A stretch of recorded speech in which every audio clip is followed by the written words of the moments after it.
Hey guys, what's up? Welcome to another Lab podcast. Today we have Seth and Kel joining me to talk about intensity in the gym. Essentially, how do you know how hard should you go? How do you know how hard you should go? What is too much? What is not enough?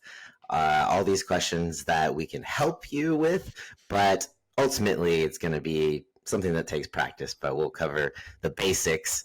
But before that, Seth, Kel, how's it going? I'm okay. We just finished playing softball, so I'm kind of tired right now. Did you win? Oh, we lost by 1. It was very frustrating. It was tied going into the last inning. And they got to run on us. It's fun. How's the weather? We always talk about the weather because we're beautiful. 70 and sunny, not a cloud in the sky. It's perfect. Yeah, it's super psyched. We only get like 7 here. days like this in Ohio, so. Currently, well, today it's going to be 88 here, so it's pretty warm. It's going to be 93 on Monday. But then it drops back down into the 70s, so it's just kind of a little bipolar. Yeah, it's How are you guys doing today? I'm good. This is the first day that I felt like a normal person, I guess, post travel. Just getting back into the swing digestively, though I will say that taking berberine really helps when you're traveling. It's for digestion, and then some other, I can't remember what else it is, but it's Legion. Use Coach Cody. Blah blah blah. But yeah, as you guys know, I had a pretty harrowing time getting home. So shout out to Delta. You really fucked up. Nearly stranded a bunch of people. We had to change planes like 4 times for ridiculous reasons. So usually I feel like that's pretty good, but that's I know. I was telling the guy next to me, I was like, man, what if this is like a Scooby-Doo episode and you ripped the hat off Delta and it's a Spirit Airlines? Man. He thought that was funny. The dad joke. Wow. How you doing, Cody? Oh, pretty good. Also tired, but I have my first posing lesson. What do you call it? Posing practice. Yeah. So I went with someone that David, who we had on the podcast previously, recommended. So we're gonna do our first posing for men's physique, which sounds weird. People are like, dude, it's not that hard. It's like 3 poses, but it actually is. And I just want to be as confident as I possibly can, because I know last time I competed, I was 0% confident. I still felt like I practiced, but I still felt like I didn't know what I was doing, or I just didn't feel confident. So I feel like that can make or break a placing. So I just want to cover all bases and see if I can get, someone to help me, not just with posing, but some transitions, so that I just feel as comfortable as I can on the stage, instead of getting on there and being like, I'm just the baby. I'm new. I can't pull the new card anymore. I gotta actually, I've done this before. I should improve. I should be better. So I'm a little nervous, because I feel like posing sessions, or just bodybuilding in general, is very awkward, because in my social anxiety brain, I'm thinking, so he's supposed to call me. Do I answer the phone and have a shirt on, or do I just answer no shirt and we're all right, let's get into this? Or do I wait for him to tell me, all right, you can take your shirt off? This is what my brain stays up thinking about at night. Okay. I have a solution for you, because sorry, Cal, did I interrupt you? No, I did that exact same thing with Goob. Do you remember? He's like, all right, time to drop him. And I'm like, I feel like you could avoid another grown man telling you to disrobe if you just already are. But what if they don't want you to, and they're like, we aren't going to do any posing today. We were just going to talk. When you have the camera, it'll just look like, you're modest, and then you pull away, and then, gets a little frisky. True. At least it's not bodybuilding posing, so I don't have to also be in my underwear. But Yeah, what I might do is just wear a tank top, and then like once we get through, the initial like hellos, this is how this is going. Let's just chitty chat because it's the first one, so we're probably gonna have a little conversation that wouldn't require a shirt off, and I'll just feel uncomfortable, and he'll be like, "Never mind, you're hopeless." So yeah. Just wear I should just wear a sports. I'll wear a sports bra.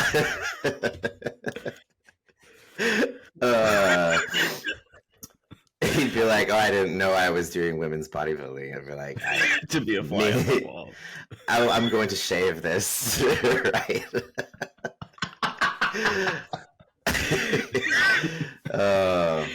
That would be a fun trick to play. They'd be very confused.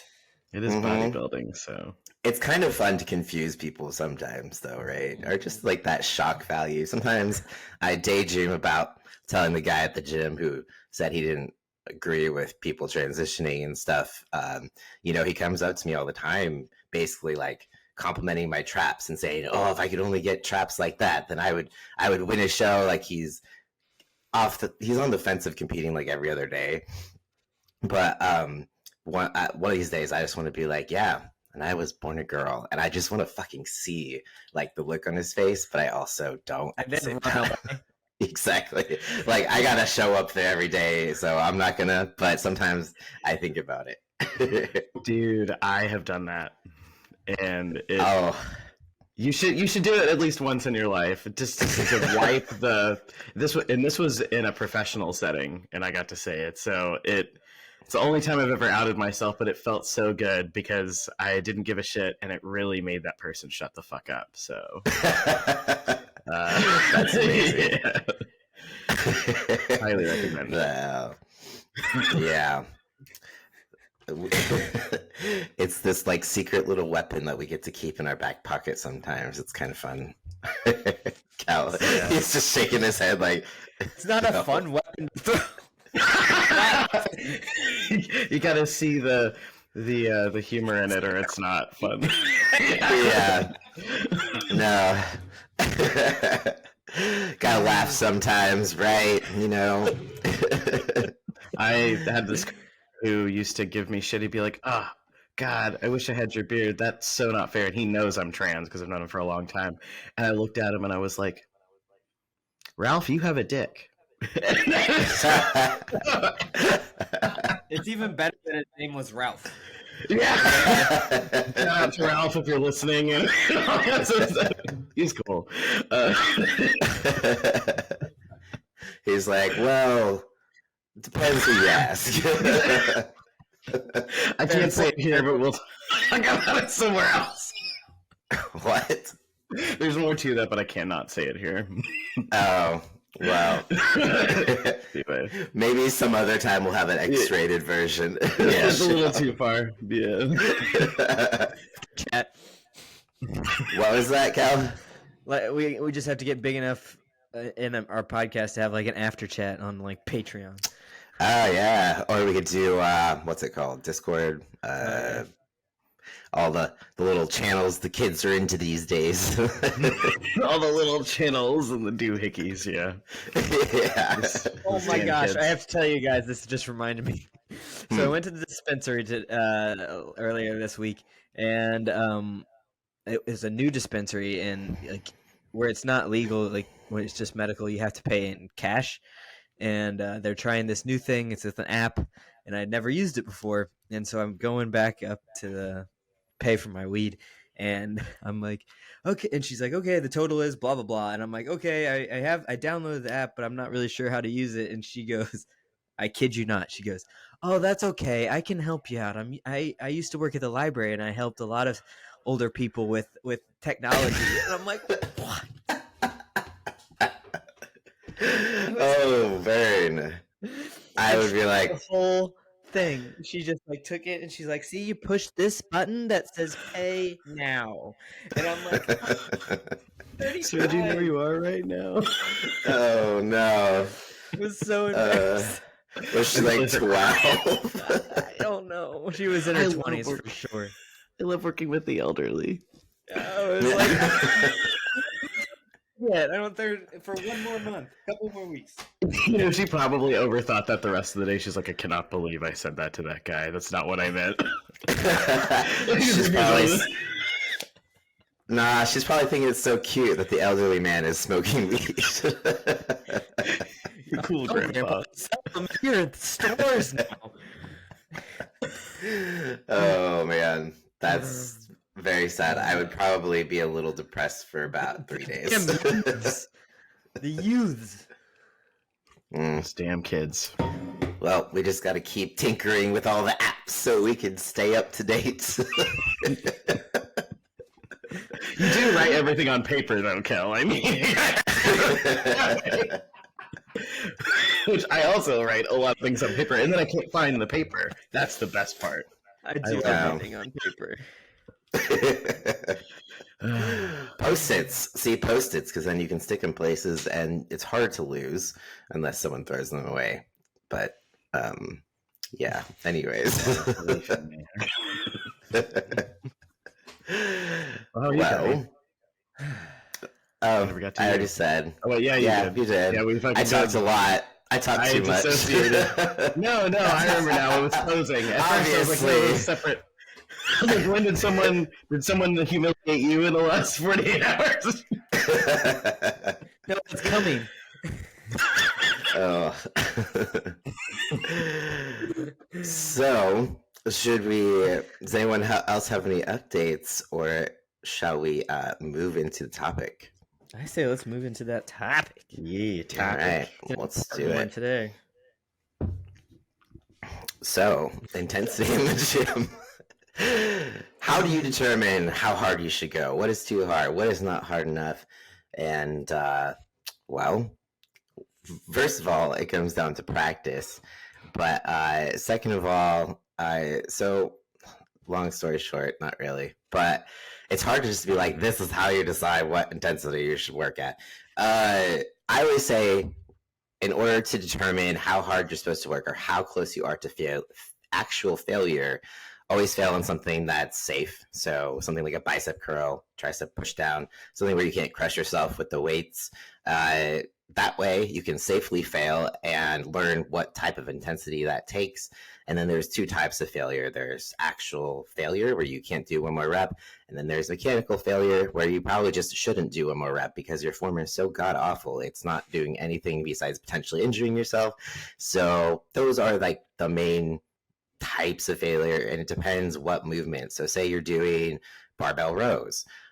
You physically have not failed, but mechanically you are looking awful on the form. Like your chest is all the way up, you're shrugging the weight, like you can't keep strict form. That would be mechanical failure. And I would say you could probably stop at mechanical failure in that one, give it a rest, and do your next set instead of just doing like little baby shrugs that do nothing and wasting your energy. So that's my first initial take on things. Anyone else like to join in? Yeah, I was going to say I've struggled with this concept, like executing it. So in the past, I would say. And ultimately, I think, particularly with beginners, that's why it's so important to understand what correct form is. Because I do think so many beginners end up in that mechanical failure place where they're compensating with a muscle or a body part or whatever, especially at a compound movement that was not the goal. And then they end up going, oh, I can handle a whole lot more weight than this.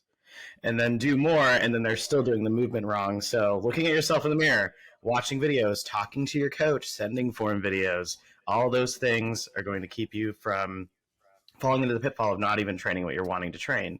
And then on the flip side, I think it's also, like you were saying, finding your groove with a machine and getting a sense of like, okay, there's nothing left to give. Like, and then also distinguishing between bad pain, like tendons, bones, joints, like being like, bitch, try me. I will pop out of here and give you a nice fat injury, vice muscles burning versus a tear. And then that's something that I stay awake at night. I'm like, what would a bicep tear feel like right before? And then that goes back to, you know, if you're not on a free weight, I mean, if you are on something that's, you know, not great to go to failure to. Anyway, you guys should take over from there. It's jumbled in my head.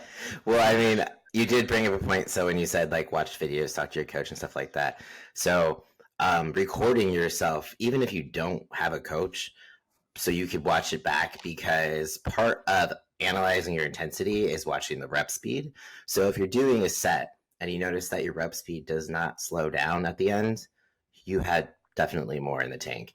If your rep speed slows down significantly, then you're probably about in the right range for where you need to be with intensity. So rep speed, watch that. That's one of the benefits of recording yourself. It's awkward, I know, but it's actually very helpful. Yeah, and also you can look at it for like if you're cheating the rep. So if you're like using you're using something else to get it up or down or whatever. Also, what I like to think about is like how long is it taking you to recover? So if you feel like you drop the weight, you're finally out of the uncomfortable. Do you feel like you could pick it up and do a couple more as soon as you sit down, or is it something that you need to recover from? Like you're kind of out of breath, like you are like, "Ooh, that was a rough one," and you're like doing that weird dance at the rack. Then you're probably hitting pretty close to failure.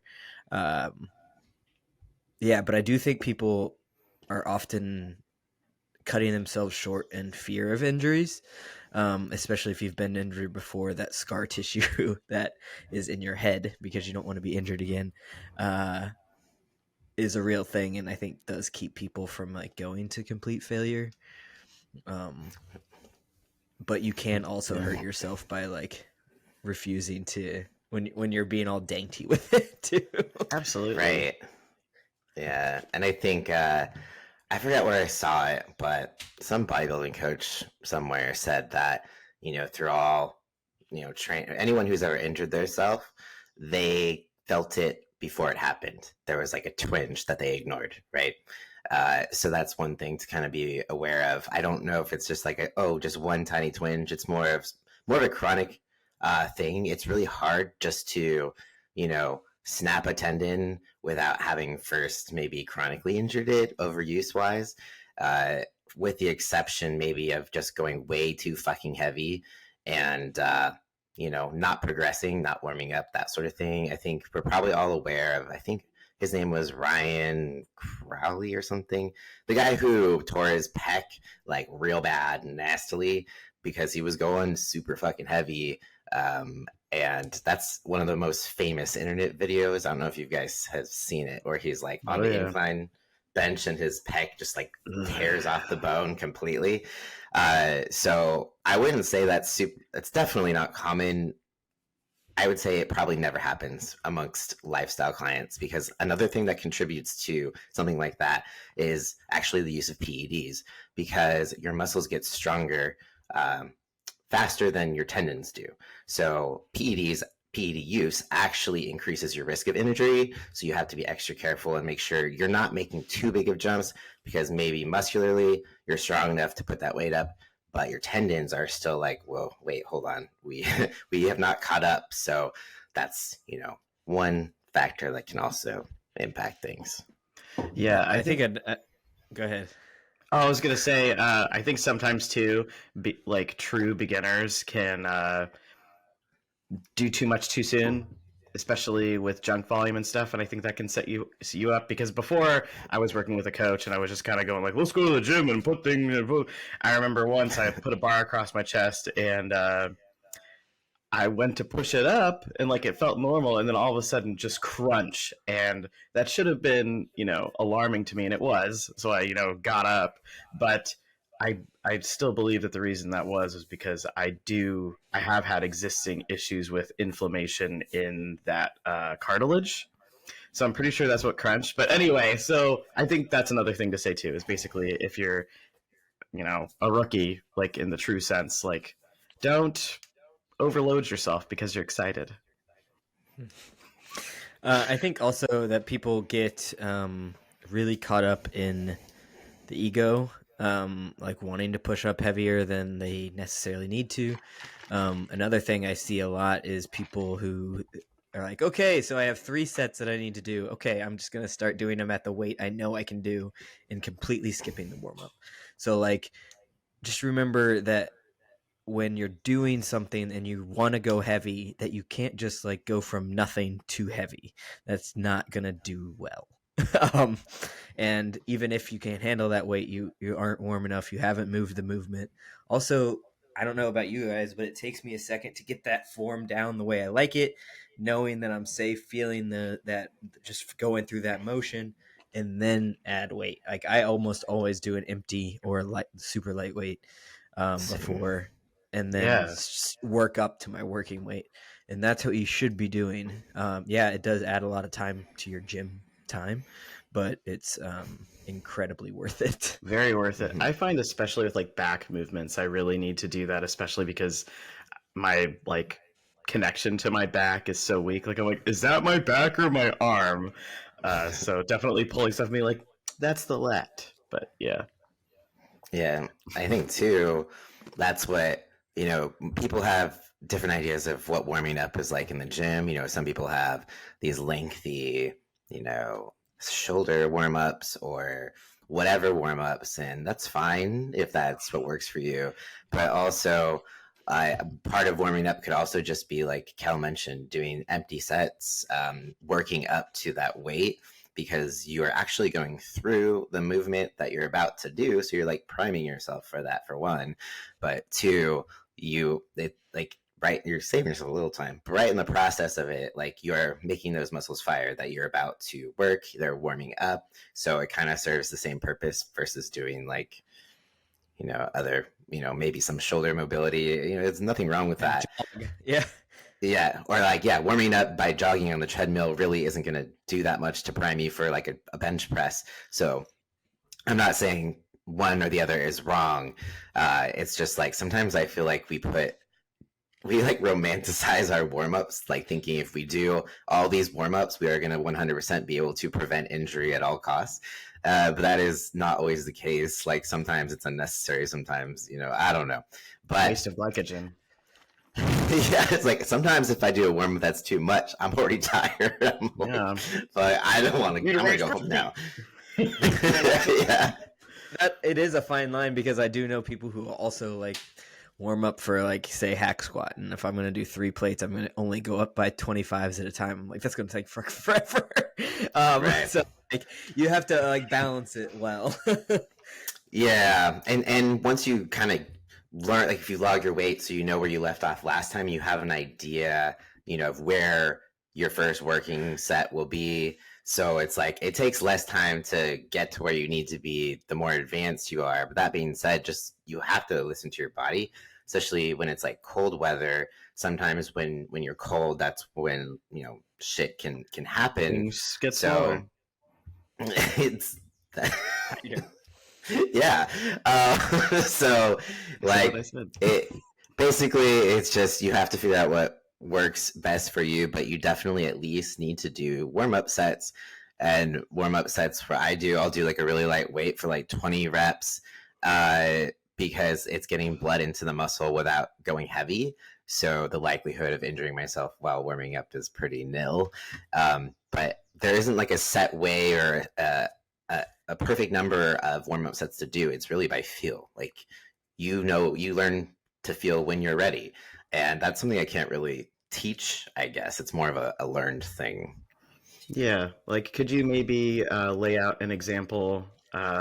Say, for instance, I saw you did 3 plates the other day on a bench machine, right? So what was your process? Do you recall like what your process was getting up to 3? Yeah, so I just did like the empty bench for 20 reps, and this one specifically, you go down in reps and up in weight. So starts at 15, 12, 10, 8, which I like because it's almost like a warm up within working sets sometimes. So yeah, I just started empty 20, and then I put 2 45s on each side, and then I did 15, but that was still a warm up. That wasn't my working weight. And so then I think I did my working weight with 2 45s, then 25s. Then I did 2 45s, at 12, and then I added 25s for. No, I can't remember. No, I might have. I'm skipping somewhere. But eventually, I did the 3 with the 10 reps. So, yeah, it might have been a circumstance where I thought I was only going to get 8, but I just did 10 because I was like, no, I can keep going. That's awesome. Well, one of the other things that you have to keep in mind is like your exercise order. So if like that was your first chest exercise, it's going to be a little bit more lengthy than like if you're going to say a pec fly after that. Probably not going to have to warm up quite as much because you're already warm. So that's something else that you can keep in mind. So we're not exhausting. Yeah, right. Following an order. I have another question. This is going to turn into me asking questions because I'm curious. But when you guys are making plans for your clients and you're organizing your workouts, their workouts, are you, you prioritize maybe compound movements first or like bigger muscle groups first and then move on to accessories? But then is there thought into exhausting certain muscle groups? Like I find that if my arms are pretty tired going into back, I get a better pull because my arms aren't even able to like compensate. Does that make sense? Yeah. I mean, it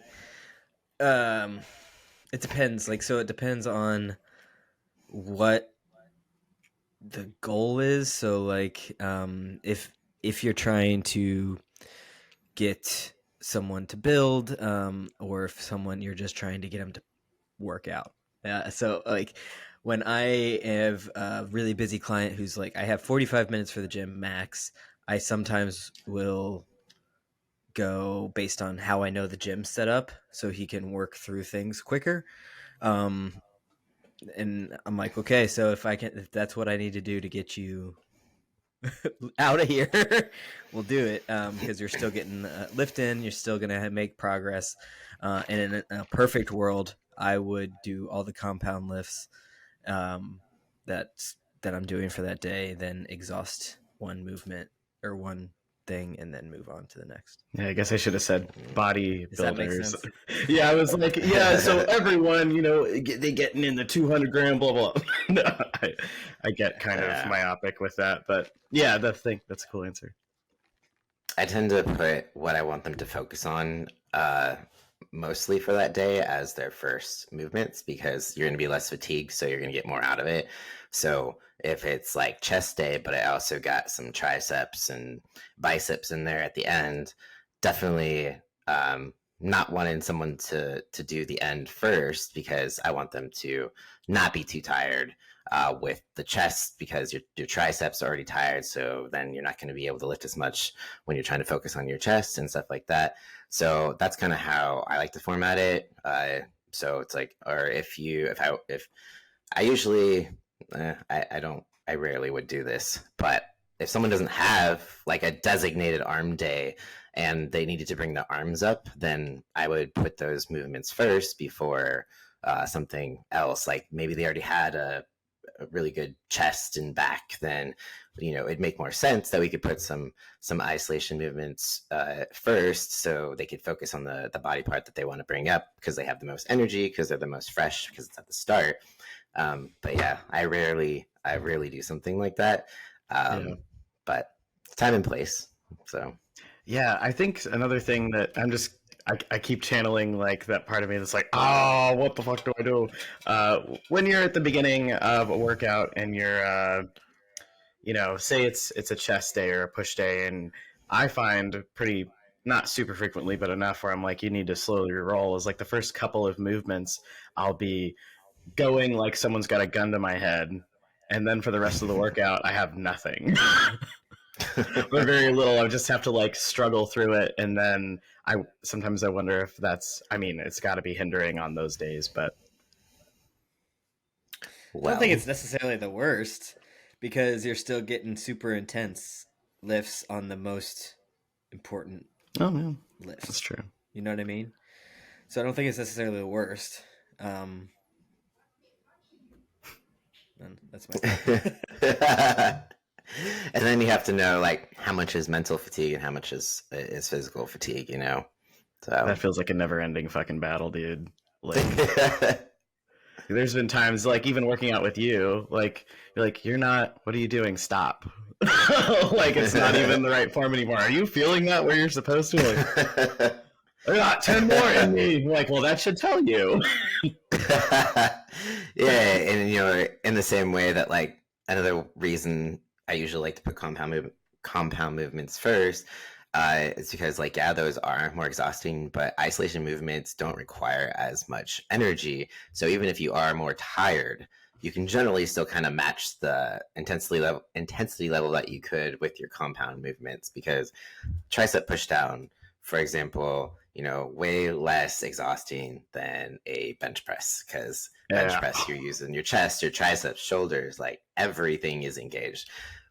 Triceps, just like little push down, So that's another reason to put more, bigger compound movements at the start. That's when you have the most energy. But there's also people who are like, well, I like to, prime myself for my movement, so I like doing some isolation work before my compound movements. I don't think there's anything wrong with that. I think it's just, if you're gonna do that, that's not where you want to go high intensity. It's basically like a warm up, what people are doing. They're just getting blood in the muscle, getting warm. That's fine.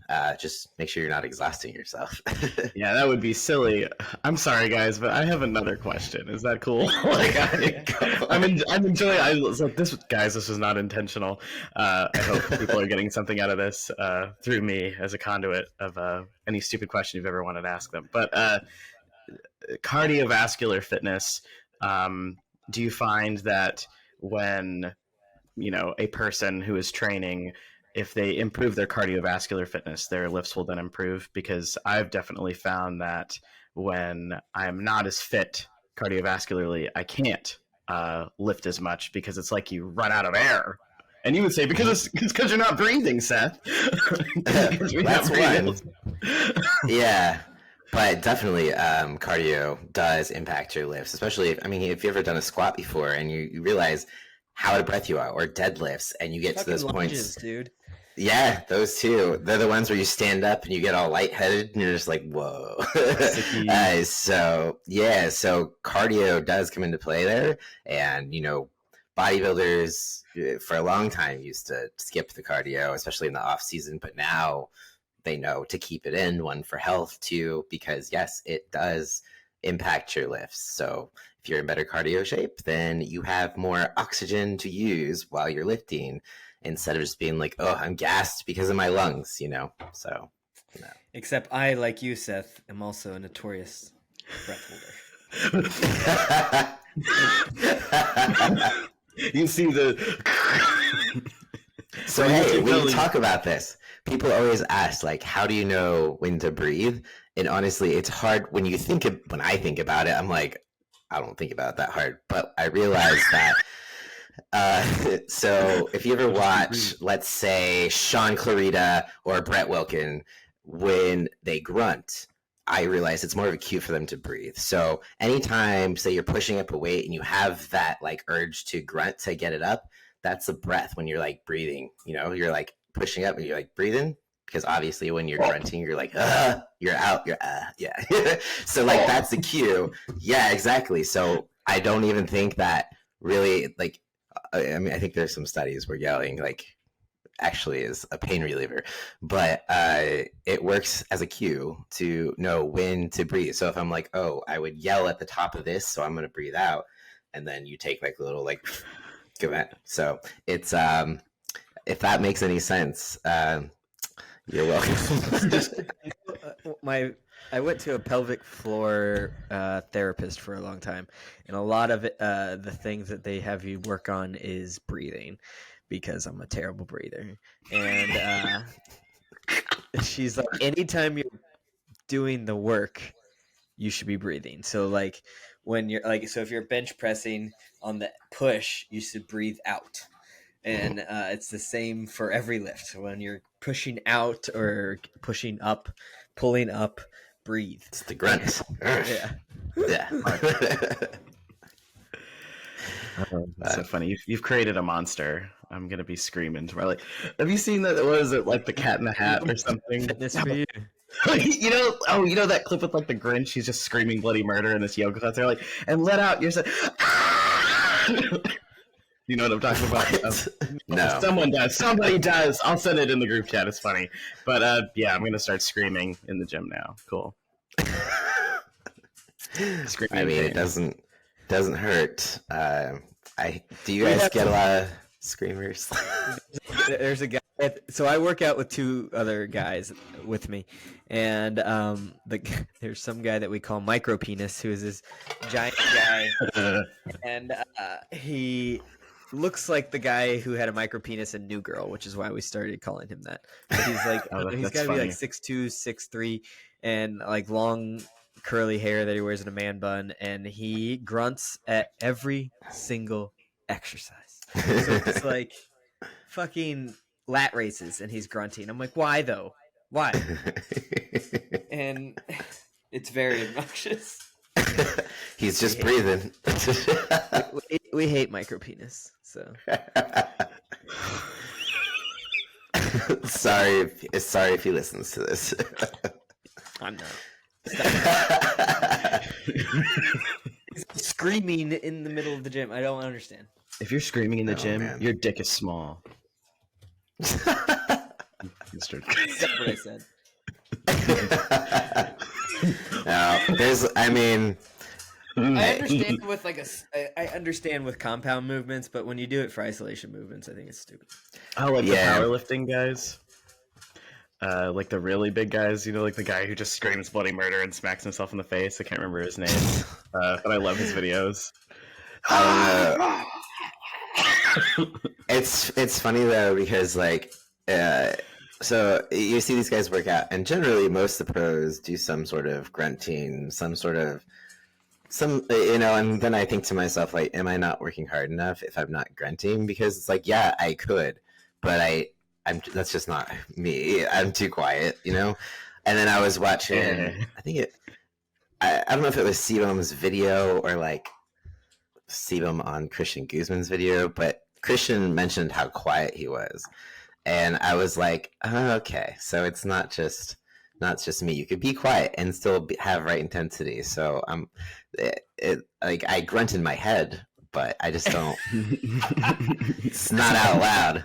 It's an inside grunt in his head. Yep, I'm a head grunter. Oh my gosh. Sometimes I pretend I'm a gorilla. So I think a gorilla can do it. I'm like, yeah, probably. Oh my gosh. Gorilla. Ooh, ah. That has not ever crossed my mind. Now it has. No. Well, I was like, the cat lose us. I accidentally spun the volume, and I'm like, oh no. So is there any other tips for form, intensity, breathing that you guys can think of off the top of your head? I don't know. Probably 20 minutes. This is probably why no one listens to this podcast. Really? They're like, wow, you guys. Just kidding. Yeah, I feel like we've covered most bases. How about picking a weight? I feel like I get this question a lot. People are always like, what weight do I start with? And it's funny, as a coach, I'm literally like, I couldn't tell you that. I'm not there with you. If I was with them in person, I could probably gauge, a good place to start. But since I'm not, I'm like, you got to figure that out. So picking a starting weight, if you're brand new to the gym, you just go as light as you need to go, even if it's 5 pounders, whatever, just to feel the movement and slowly work your way up. So your first, beginner workouts are probably going to be a little longer than the ones, moving forward, because you're learning, you're getting used to things. And the more you record your weights, the more you learn what you did the previous time. So you don't have to go through the whole spectrum of weights to get up to where you need to be. So that's my biggest tip, is like, just really, really emphasizing working your way up to a point where you are feeling challenged. So that's, yeah. How about you guys? Progressive How do you go about fucking it? overload.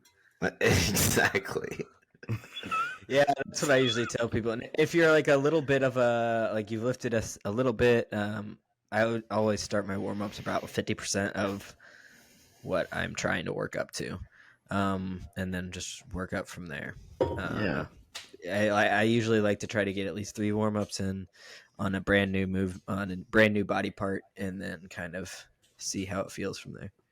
Yeah, something that I've been seeing a lot from fitness influencer and pros talk about in regards to hypertrophy being the primary goal, vice strength. I mean, not that we could get into the nuances of those going together more than people say. Like they're like, you can every bodybuilder just has blown up muscles, and it's just how a lot of people who focus on strength say stuff like that, like calisthenics people. Sorry, I just lost my train of thought. That's really unfortunate. Hold the fuck on. The Adderall's not working yet. What the fuck was I saying? That's so embarrassing. You might have to cut this. Fuck. I have no fucking idea what I was gonna say. It's gone. That shit is gone. That is. Maybe it'll come back as we. It's really all I know is you're talking about calisthenics or something, and hypertrophy based training. You don't have to like go so heavy to make hypertrophy happen. Like I find it in myself oftentimes, and Cody will attest to it. And how many times you feel like, yo, drop the weight, you fucking asshole, what are you doing? Because I'm like, I did it. Like that guy doing the like, no, you're fucking not. Just prioritizing moving weight. It's almost always better to drop down and actually feel the stretch. Don't focus so much on putting as much weight as possible, especially when you're starting out. Yeah, for sure. Yeah. It's better to be. Well, I would like to say it's usually better to be safe than sorry, but I feel like there's a lot of people that are always safe and never sorry. So a little too safe. Yeah, so there's two ends of the spectrum. Well, and then so there's a difference between, do you not want to do it because it's hard, or are you uncomfortable, or does it actually hurt? I think that's a few good men quote. Is it, are you hurt or are you injured? And I think, or is that G.I. Jane? I don't know. It's one of those military. No, yeah, you're. But I think that's the fine line that people dance a lot, and it's like, do you just not want to do this? Is that why you're trying to quit, or is that why you're stopping, or is it because you're actually done with the movement? And I think that's really common in lifestyle clients who are like, I just can't put on muscle, and it's like, are you just trying to get out of the gym? Yeah, going through the motions. Or are you going through the motions, or are you putting it in your workouts? So that's something you just need to be aware of, kind of as you're doing it. And we're not saying that every day is going to feel great in the gym and that everything is going to go to failure, and you're not going to have a day that you're not going to want to just go through the motions. You're still showing up. That still counts. But that might be, if you're really struggling to put on muscle or really feel like you're going intense enough, that's the first thing you should look at. Yeah, if you don't see your goals coming. So you guys encounter. Sorry, I just want to make sure that we don't, like, if you're not going to absolute failure every single time, we're not saying that that's worthless, is what I'm trying to say. Yeah, it's just this really hard balance to be like, hey, you don't need to just go ham every time where you're just like near throwing up every workout. That's CrossFit. We don't need to do that.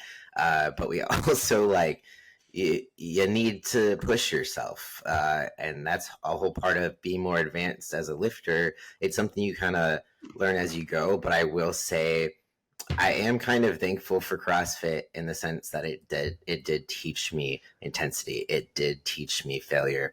I think probably playing sports did as well, because you're forced to do things that your brain wants to say like fuck no, but Fully you've got tasting coaches yelling at you. Yeah, you got when Yeah. someone's yelling in your ear to go push harder, go faster. That's when you learn. And I feel like I adopted those voices of my coaches throughout the years, yelling at me to push one more rep, or like one more lap, something like that. Those are the voices that are in my head when I'm in the gym. So for that, I am thankful for. I don't know if that's something that can be learned later on, or I could be that voice in your head, but it's or maybe it's just something that you could learn to be your own voice, your own coach in your head, and telling yourself to push, or don't be an asshole to yourself. But definitely, we quit mentally way before our body physically needs to quit. So if you got 2 reps left and you're already telling yourself, I can't do this, chances are you're probably gonna not do it. You're gonna quit. So you gotta just be positive, keep telling yourself to push, like you can do it, you're strong. Positive affirmations as you're lifting are going to be 100% more useful than being like, you're a piece of shit and you can't do this, or oh my god, this is so hard, it hurts, I'm going to stop. You can't tell yourself these things. Seth, what are you laughing at? I'm sure I've told you guys this before, but one of my go-to things is when I'm really struggling on the last one. I know, like when, and you say coaching, I do bully myself because one, I almost always need to throw up, or want to throw up working out. And then, so don't do what I fucking do, guys. I don't know why I'm even telling you this. But then the other thing is when I feel like I'm on that set that I really, not that set, that rep that I really want, I think to myself, no balls, and it hurts my feelings so much that I push past that last little bit, and I'm like, and that's where I'm like, where is that line with like the mental stuff? Because if I'm like, okay, pretend that there's a guy behind you with a gun and he's going to shoot you if you don't get this up, all of a sudden I feel, if I time that right, much more motivated. And I'm like, I don't know, man, the human mind, that's some David Goggins shit. Not me, but like just thinking like, man, you should torture yourself. Yeah, so don't do that. If you feel like you need to vomit, there might be something wrong, but why do I always want to throw up? I always have CT Fletcher in my head. I command you to grow. And I do that sometimes too. Especially with bicep curls. Dude, that's awesome. Preacher curls, it's always CT. My partners watch that and they're like, and so now they're yelling in the gym, I command you to grow. Yes. That's a lot more positive than bullying. Or when you're feeling kind of down and you're just like, man, I'm small, and then CT comes in and is like, still your motherfucking set, and I'm like, yeah, that's right. So yeah, little tricks. Seth just beats himself in his head. Kel gets coached by CT Fletcher. I have a Rolodex of coaches that I kind of file through depending on my mood. So I'm like, I really need my ass kicked today, and then I pull out a card and it's probably like Goob or something, and then like other times I'm kind of feeling angsty and stuff, and I'll pull out like my ex CrossFit coach. If I'm kind of feeling like I need an extra push and I'm trying to impress, then I'll go to like my soccer coach or something. It's my brain's weird. Got a lot up in there, dude. I know it's too much. Speaking of that, this is awesome because I have to go to Arm Day after this. So I wasn't able to go yesterday. Oh, yeah. Pissed me off so much. Oh yeah, watch some CT. Yeah, so yesterday I was so stoked. I'm like, all right, I'm going to get up and get my workout done because we had a really busy day. And so I got up and I was driving to my gym at like 8. So like not super early, but early on a Saturday and like no one's there. So I'm like, oh, this is going to be great. It's Arm Day. I'm going to look great the rest of the day because I'll have that nice pump. And I drove around for about 25 minutes, unable to get to the gym. Just kept like, because it's in the middle of in the city, and so like a bunch of one way. So I like, okay, so that one's still closed. Okay, I'll go to the next one. That one's closed. I'm like, fucking A. Drove around the entire city. Had to go back home. dude. And already pre-workout, so I was like, So were they like closed? Was it? no, it was the race for the cure apparently. So titties kept me from arm day.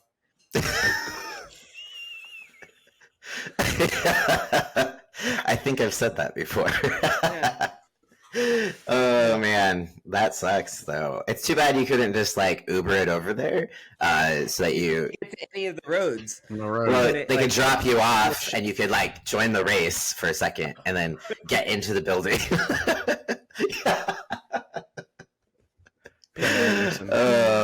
Oh man. If it was the gym though, because like no one could get there. I don't know. Yeah, that sucks. That. That's that I would hate that, but also sorry, my brain is like I said everywhere. When you said Pam Anderson, so I watched the Anna Nicole Smith documentary the other night. It's really good. Oh my god! So honestly, Pam Anderson, she's amazing. I love her.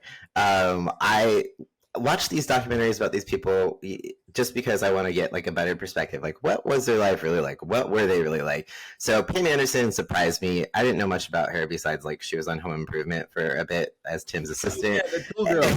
Yeah, and she was on Baywatch, but I was Seth. Yes, I was also too young at one point to know or watch Baywatch. I know that's why have I seen Baywatch? Why do we switch off who's old? I don't know. But so I watched her stuff, and she's actually pretty inspiring. She's a pretty cool, like badass woman. I watched Anna Nicole, and I was 0% inspired. She was something. She was basically an influencer before social media existed, and it's kind of just bizarre to think that there's so many of her nowadays. But they're famous via social media, not just for like the way that she did it. It was like modeling it in reality shows, and now it's like Instagram, YouTube, all these things. But she currently would just be a modern day influencer, but because that didn't exist, it was this whole other thing. But she was kind of not a great person, so I wasn't inspired. I was kind of upset. I was like, usually I get a new perspective, and I'm like, oh, I feel so bad for this person. They had such a hard life, but look how far they went. And that apparently like all her stuff she said was basically a lie. She said that like she was abused by her mother and all these things, and like her family was like, that was totally false. Everything about that was false. And she even told her mom, she said these stories because she makes more money when she creates bad things versus good. And so yeah, I don't know why I had to tell you that. Fresh potatoes. Okay. No. So, now that you know about Anna Nicole Smith, highly recommend watching that on Netflix. And I'm starting You tonight. So. Oh yes, good. Yeah. Just finished that one. We're just doing a Netflix roundup now, guys. That would be a cool segment. Jackets? I watched the Conor McGregor thing. Sorry, Kelly. Did you say something? Yellow Jackets. Yellow Jackets. I haven't started that yet. Hulu, Showtime. So good. No, yeah. HBO. No, Showtime. No, you're right. Showtime. Yeah. There's so many. I've almost started it, but I have not. But I've heard it's really good. Crazy. Is it like intense? It looks intense. Ooh, a mystery. I heard that Conor doc was good though. What was that? I heard that Conor McGregor doc was good. It was, yeah. It was interesting. Is what I heard. Yeah, and also kind of like a little bit of like, man, he was kind of a jackass too. But I feel like most fighters are. Let's be honest. So yeah. You kind of have to be. Yeah, like that's the thing. You have to do that. Yeah. Hit people, and then you hit people, and you get stupider. Yeah, and you get your ears get all stupid looking. Yeah, that's always the crazy part. I'd leave her if she got cauliflower ear. Because it's common in rugby in the position she plays, but she won't wear the scrum cap. She also doesn't wear. But what I think is nuts. It's kind of badass, though. I have to give it to her. But that's also like my front tooth is fake, so I'm like I can't be mad about that. But cauliflower ear, I can be mad. Like that's gross. It's gross. You can fix a tooth, but the cauliflower ear thing, it's not going away. Yeah. Yeah, you gotta like it's Yeah. yeah. It's pretty bad. It's pretty disfiguring. It is. It's listeners who have cauliflower ear. I always think though it's all relative because when it comes to bodybuilding, we generally, the bigger you are, you just kind of start looking gross. So there's gross things about you. But when you're in the bubble of bodybuilding, it's just common and you don't think about it. It's the same probably, I'm sure, for people who fight. They don't even see the cauliflower ear anymore. They're like, this is a trophy. I earned this shit, So they're all syntholining their ears. Just kidding. No, dude, sometimes I'll talk to people that aren't into it, or they see something and they're like, oh, that's gross. Like a bodybuilder, say like, I don't know, like Sean. And I'm like, first of all, how fucking dare you? But also like, and then it's kind of the thing where it's like, you're just getting bigger for dudes now, because you're just going to get compliments from dudes at a certain point, because women are going to be like, you look like, you know what I mean?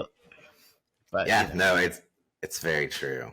You attract the dudes. The bigger you get, the more dudes you attract. Like, damn, man, what you doing? What you doing every day? What you eat? And you're like, exactly. And your wife's like, Jesus Christ, 50 pounds of chicken. It's not fun. Kel, are you getting too much male attention? No. I meant the chicken because it's like, what you eating? And I'm like, chicken. It's not very fun.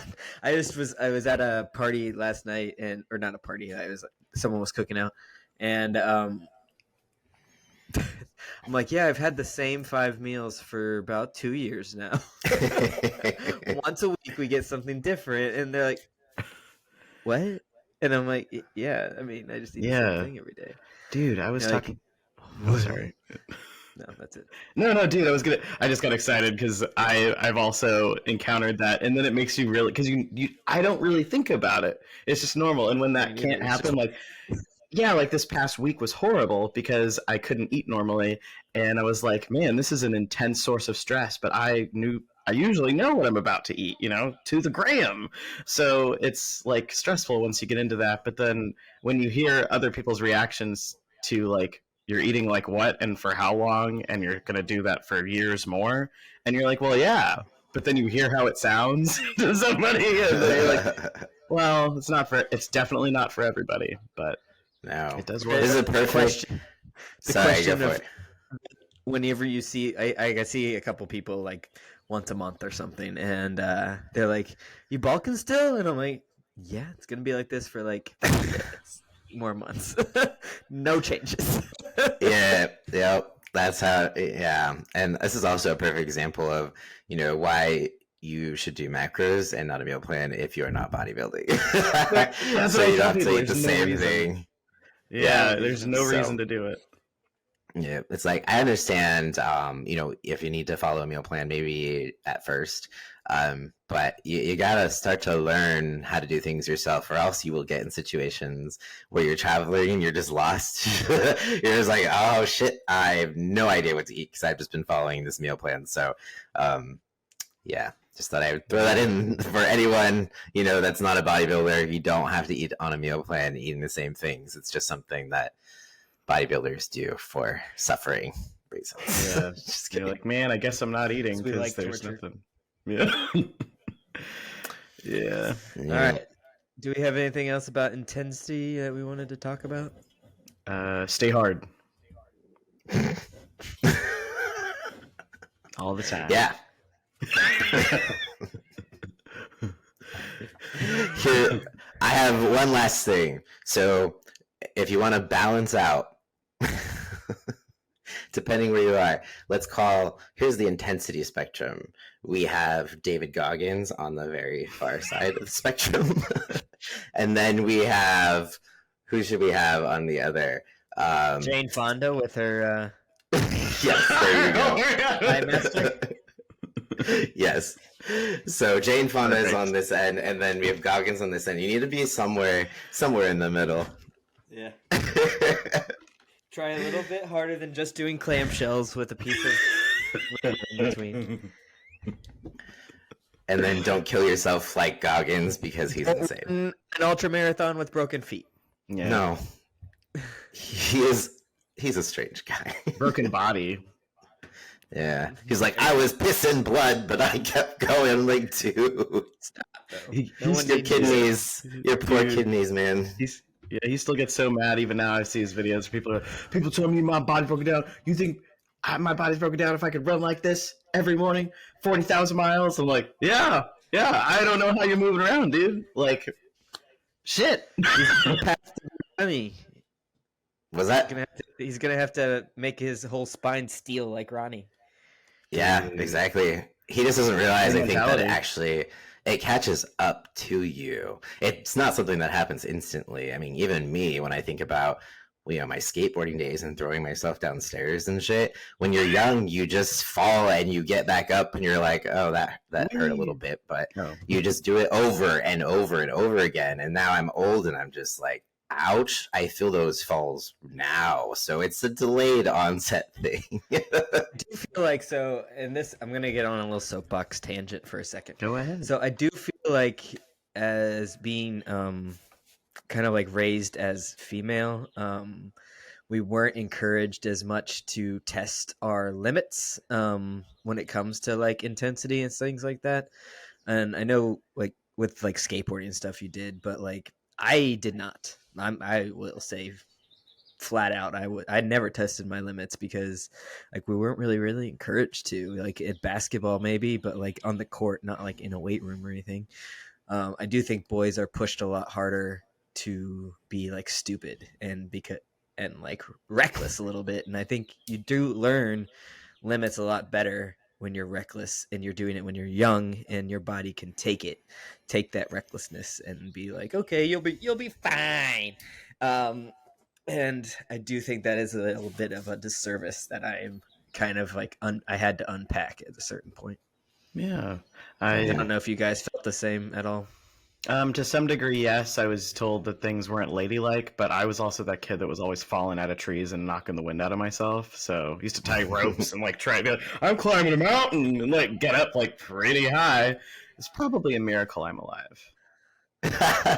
Yeah, and I had an older brother, so I think I just thought I was a boy, so I was always trying to just keep up with him.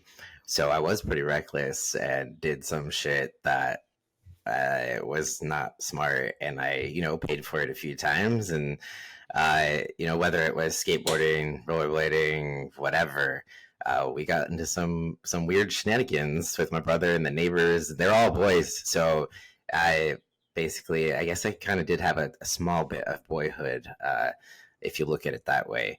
So I was always a little bit. Yeah, so until puberty, I was always a little bit on the reckless side. So now I'm just like, I just killed my body. Good job, dude. But no, Kelly, I totally get it, because that was, as I got older, it's like, you're not, I mean, it's not what people want you to focus on. So there's a lot of pressure to, I guess in that case, not be a tomboy. But I continued to be one, much to everyone's chagrin. Yeah, they're like, this isn't cute anymore, okay? You need to fem it up a little bit. I'm like, oh. And did you guys ever, and we're getting off to a serious tangent, but like I always felt like a drag queen wearing women's clothes. Like I'd be like, why? Yeah. Like, I was like, I feel like this is a costume in every sense. So yeah. Whenever I would try, like I was always kind of broad shoulders, so I'd put a dress on, maybe trying to, and I would just, it was almost like I had reverse dysphoria, where I was just like, this doesn't look right. Dude in a dress. Yeah, that's what I felt like. So I get that for sure. I think that too, just I was is thinking, dysphoria. That's true. Like, why am I wearing a dress? But also, I think as you get older, growing up female, you're challenged less.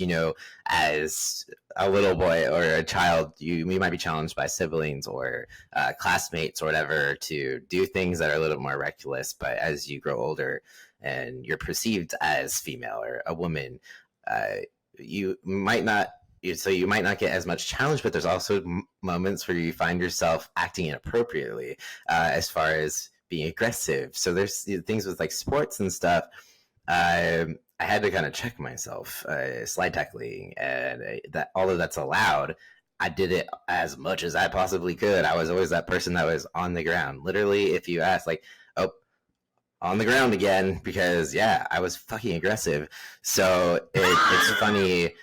You kind of have to learn how to be feminine and like ladylike and not as aggressive. So it's a weird thing to process.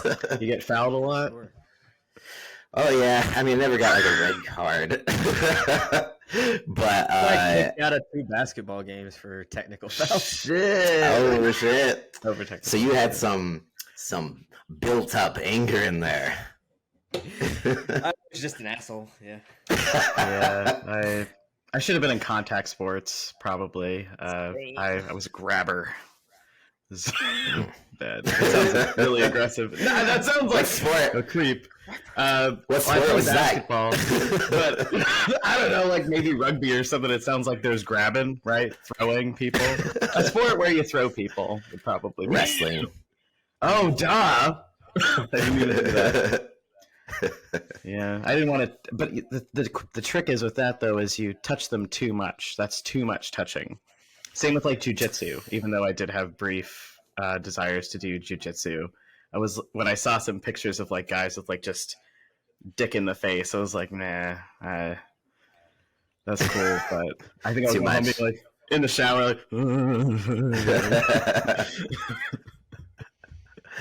Oh Anyway, man. super duper tangent. Well, power talk. Okey-doke. All right, let's take this quick turn to the power talk.